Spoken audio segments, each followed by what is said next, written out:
The spraying's quite a dominant activity in the year because it's always got to be done in nice weather. You can't have too much wind because that will blow the spray off. They're little drops of water really.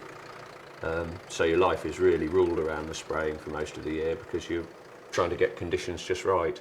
And if you get the application, if you get it done on the right day, it works 10 times better than it does if you do it on the wrong day. You can see the wheel marks out in the field where we drive up and down with the machinery. We tend to spray 4 times each crop with a variety of different chemicals, and you can generally mix them all in together. So you can do 2 sprays at once. You can do, at the same time that you're doing the weeds, you can control aphids and that sort of thing. Some don't mix, but it always says on the labels which mix and which don't.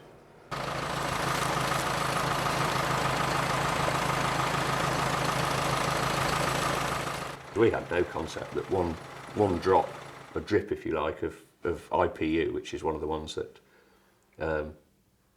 gets into the water, is enough to contaminate an Olympic swimming pool full of water to EU limits.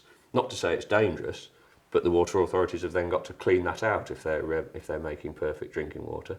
As I say, we hadn't got a clue that that was the level of that tiny little drop of chemical. I mean, we use 250 litres of a chemical, and if it's very easy to spill a drip, but nobody had conceived really in the farming world that one drip would matter. How much does it cost?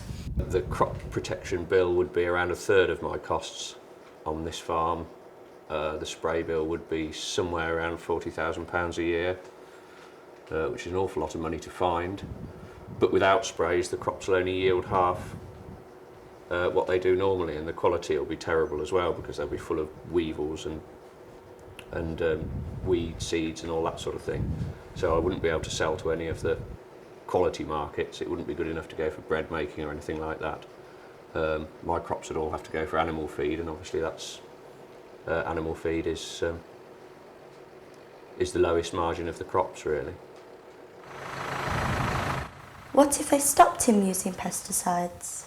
To lose the 4 active ingredients that are currently the biggest problem in water would cost me somewhere around £10,000 a year to replace them with different chemicals. I just can't afford it.